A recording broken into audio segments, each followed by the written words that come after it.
Was the 2020 movie Enola Holmes sued for being too woke? That's the question on today's Movie Fact v Fiction, where I ask you whether a story is true, just a rumor, or something I made up right on the spot. Now where to begin? Enola Holmes was the Stranger Things star Millie Bobby Brown's first marquee feature-length project released by Netflix in 2020. But was it sued for being too woke?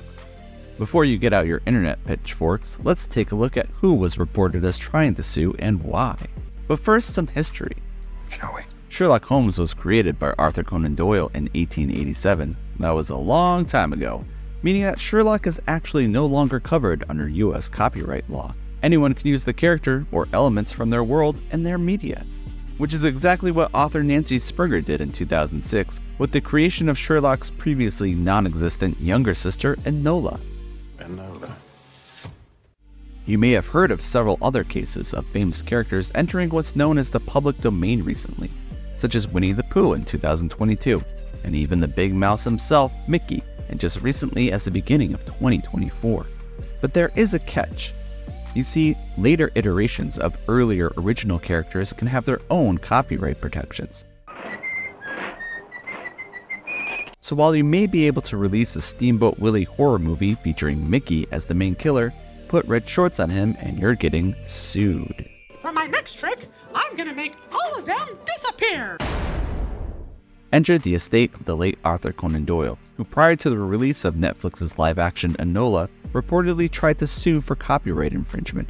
Perhaps I should explain. Their argument was that since Netflix's version of Sherlock, played by Henry Cavill, was portrayed as, quote, having feelings and respecting women, he was still protected under copyright. According to the alleged suit, the version of Sherlock created in the 1800s, the one in the public domain, was cold and aloof.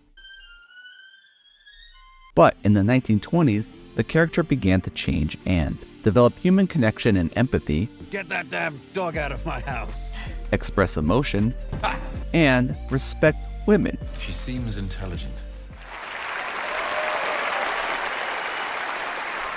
Since Netflix's version resembled that later iteration, the estate sued, claiming it was still protected under the copyright timeframe. So, if you write your own Holmes story where Sherlock is a manly man and a misogynist,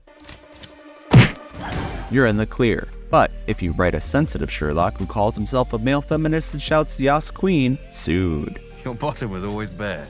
But what do you think? Did the descendants of Sir Arthur Conan Doyle wrangle any money out of Netflix? Is this story made up? Or has the truth yet to be deduced, my dear Watson? Argue it out in the comments below and subscribe for more Fact v Fiction. As my blows.